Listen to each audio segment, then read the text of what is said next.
Welcome to the Chillness Room, episode 16. We're going to talk about something that's been a bit more, well, not chill, but we are in the Chillness Room, so I want to stay the course, okay? I've been in the health and healing industry and field for over 2 decades. And when I started out, I definitely guru-ized people. I put people on pedestals like crazy. I was like, wow, they have the answer, and I'm going to listen intently.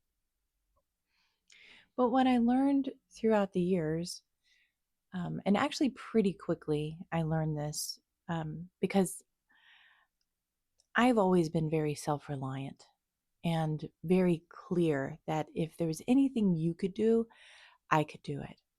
And anything that I could do, you could do, right? And I don't know if it was because of my upbringing, because I was really disappointed earlier in my life, or whatever it might be. I've had a few teachers where I was like, why do they get so much credit here? And why is everybody so intent on impressing them? I just always found that really bizarre and kind of fascinating.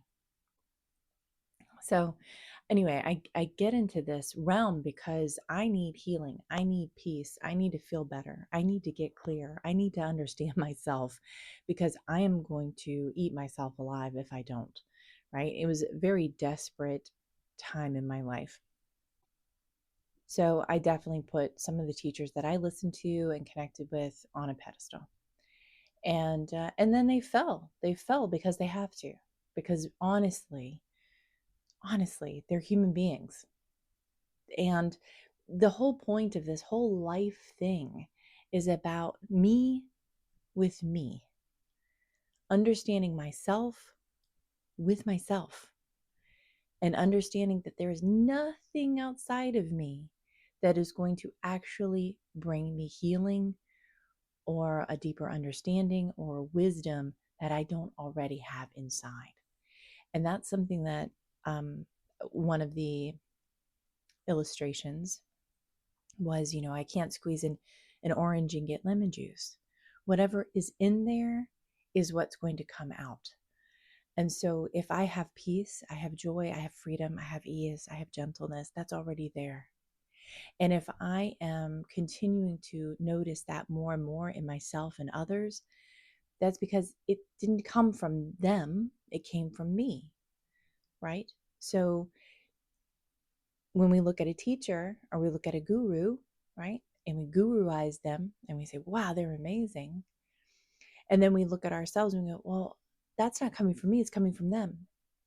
It is coming from you. It's just that they have a similar signature to that vibration that is already inside of you.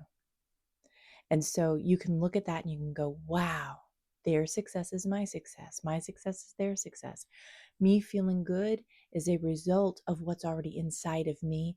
And I'm just seeing that reflected back to me. Okay. That's really the direction that would be so valuable for people to head toward. When we make someone else the source of our peace, that could be called transference, where I'm overlaying my happiness and joy and healing and health and all of those things onto someone else. When I overlay that and say that they're the reason why, I've now given my power over to them. And guess what? Human beings are not good with other people's power. It's not because they would necessarily want to harm you or do anything untoward necessarily. They're just human beings. They don't know what to do with your power. So when we look at someone else and say they're the reason why I'm XYZ, then what happens is that if they go away, or we see how human they are, or we see how flawed they are, or we see how abusive they could be, or we see how they could make mistakes, or do the wrong thing, or say the wrong thing, or act the wrong way, whatever it might be, then now all of our illusions and delusions about them getting to have the responsibility of our selves start to go away. And not only that, but what I've also seen is that people's healing, their self-healing that they cultivated and they believed came from another person, once that person goes away or does something untoward, then all of a sudden some of those symptoms come back. All of a sudden some of that pain comes back. All of a sudden, because they have attached it so greatly to that person, that it comes flooding back in because it was a false sense of healing. I know it sounds really wild, but I have actually witnessed this myself. But the gift in it is that once you realize, really truly get that your healing did not come from another person, and you truly get that it is possible to have healing, to shift something in yourself, to know yourself at a deeper level, and to go, oh, wait a minute. Well, it wasn't about them anyway. It was always about me and my ability to heal myself. That's the truth. That's the truth, and truth is true always. So when you take a look at your life and yourself and your situation that you might be in, and you go, oops, that person has changed. Well, it wasn't about that person anyway. My healing came from me. It was something I said yes to. It was something that I incorporated and integrated in my truest self. It's my journey, not my journey paired with them. It was nice that they were able to flow good, positive energy to me and I could recognize it, but it was me recognizing it, you see. So that element of transference, it's very subtle. So it sounds something like this. I can only feel okay when I'm listening to them. If they change or disappear, my stability goes with them, goes the way of the dodo, as my husband said to me the other day. I was like, oh, I like that. If your nervous system is attached to another person's nervous system, that's not you getting rooted in your truest self, right? So you want to make sure that if somebody is teaching you something, that they're actually teaching you something, that you're learning some kind of process where it's bringing your power back to you. And I think that is so, so, so key and so important. I have worked with thousands of clients over the years. Everyone is different. And they all have their own unique journey and their own path. And I used to say it, probably more times than I can count. This is not coming from me. It's coming from you. Whenever I would get a whiff of someone trying to attach their well-being to me as my flawed Kira self, I would often cut that off immediately. I would just, and they would feel it, and I would feel it, and it wouldn't feel very good, but it would be something that has to be done, and I've experienced this even recently. And as soon as someone starts to get a little bit too close, a little bit too familiar, a little bit telling me that I'm the one that's doing this for them, then I immediately cut that energetic tie. And it's so important that we do. If we don't, as healers, as practitioners, as whatever, we're then, if we are able to notice this and become clear about it, then if we continue to instigate that process and say, yes, you're right, I am the way. I can't even say that with a straight face. We are doing our client a serious disservice. And this is often taught, this whole piece here is taught in,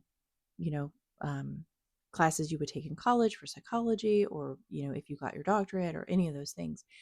Transference is a big element because it's not something that is to be taken lightly. It is vastly important. And I think that the industry and the business of healing and wellness has caused these standout people to become guruized because it keeps that person hooked. It keeps that person hooked into the system.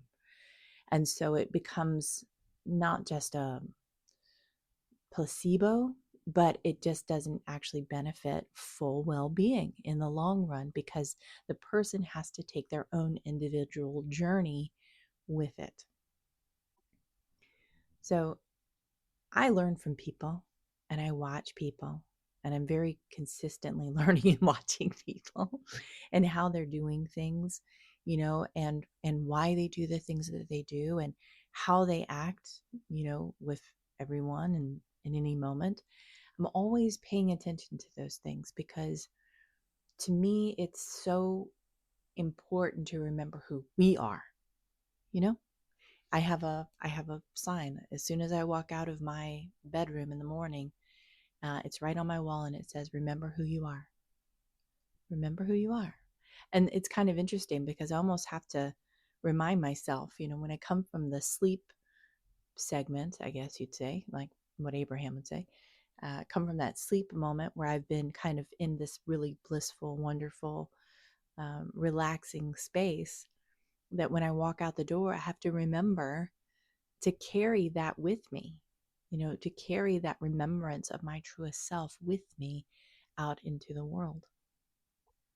And, for people in my life, I would love for them to remember themselves as well, not remembering who they are based off of who someone told them they could be or should be, or how they are supposed to act, or any of that stuff. I don't know what that means, really. I don't know who that would be, but whoever you are is enough. But as I told you in the beginning, I did this too.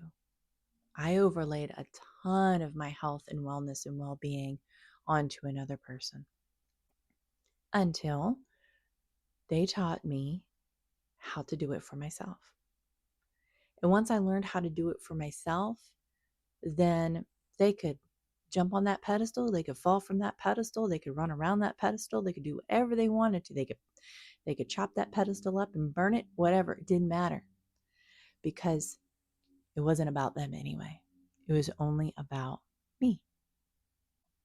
So as you are looking at the world right now, because there's a lot of things happening in the industry of spirituality and well-being and all of that stuff.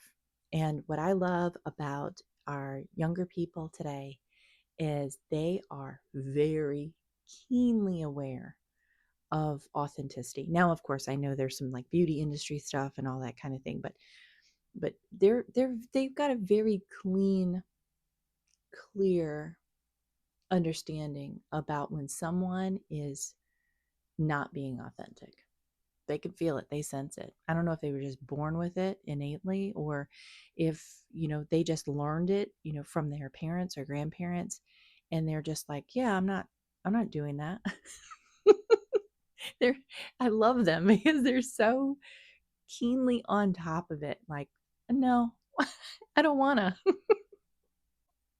I'm not buying into that. You're going to have to show me, and I love that. And it's really keeps everybody clear, and it will move this industry into, maybe, I think, more integrity. But if anything, at minimum, people who share wisdom or thoughts or understandings with others have a responsibility to me to say, yeah, I don't have it all figured out. I'm not going to have this figured out until I kick the bucket. I like I'm clear on that. But I do know what feels better, and I do know what feels good, and I do know that if I do this, it feels worse. And I do know if I guru-ize that person up there, that if they fall, so do I. And that if I don't remember that I'm the person that's in power here, I'm going to fall hard. And I'm just not going to do it. I'm not going to do it. I would rather, to me, this is my journey here. I would rather be unwell and unhealthy than to place all of my truth and trust and healing and all that stuff into another person. They don't know what to do with it. I promise you. They don't know what to do with it. And they don't really want it. Right. But they don't say that. They're like, look to me. I'm the way. It's like, no, you're not. You're a person, you know? And that's okay. And so having a little bit of cynicism when it comes to that, having a little bit of critical thinking when it comes to that is good. But you can still believe in the things that are true if they feel right to you and who you are. This goes along with what I just said goes along with this next piece, which is separate the message from the messenger. Okay. I think an ACIM concept. It's, it's not, what's the message, right? If it's well-being, if it's the ability to connect with the healing stream, if it's the ability to know yourself at a deeper level, if it's understanding that love is not overgiving, it's unconditional, it's without expectations, it's whatever. If you start to notice that there is a theme, there's a thread that goes through every single message that you receive, then it's the message, not the messenger. So release them from that thing, and then see what happens next. And then if you start getting that same message, and then it's like, oh, well, maybe I could adopt that for myself, right? Because it's not, I've said a ton of things in the Chillness Room, and none of them are original ideas. Sorry. None of them are original ideas. Just call me Kira Derivative Schaefer. I'm okay with that because it worked for me. And these were the same things I kept hearing over and over and over again. And so I'm bringing them into your space. You said, yeah, I'll have Kira in my space for a moment, in my ear for a moment, and see if there's some dots that can connect for me. And I'm happy to be just that. I'm happy to be just that because, we don't want to die with our music still in us. And this to me is my music. Being able to share a space where you can calm your nervous system down just for a moment and get clear and feel balanced and get whole again on your own with some ancient wisdom, then that is good enough for me. But it's not me. It's not me. It will never be me. And I'll tell you, the industry wants you to believe that it's that person on the stage because they need to get you there. But it's not the person on the stage. And if you do have great teachers in your life, notice how often they say there are many paths. There are many ways. This is just my way I'm presenting to you. Those are great teachers. And I have had the honor to be around some really great teachers, really amazing, kind-hearted, loving people who just want to be of service. Very little or no ego about them and just doing things because it feels good to them to do, to share.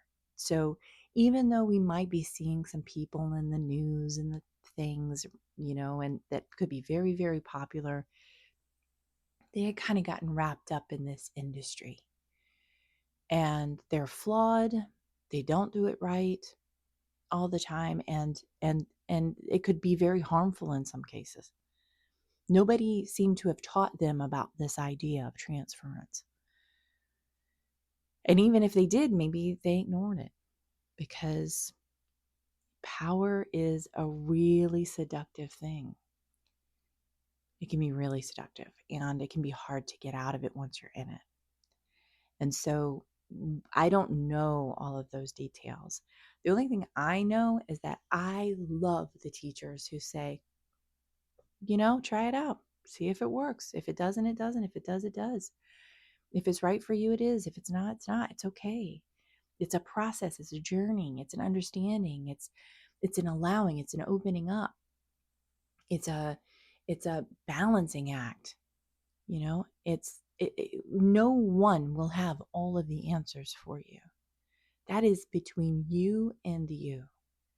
Now, I know I've been a little bit repetitive, and I know this has gone on a bit long, but I do know for a fact of a fact of a fact that as you are connecting the dots for yourself, no matter how much you might have been experiencing or feeling of this kind of downfall of some of these important people in your life that have really made a difference for you,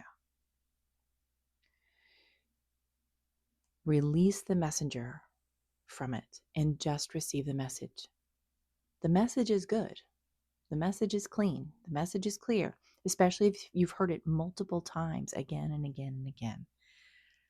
That's the wisdom,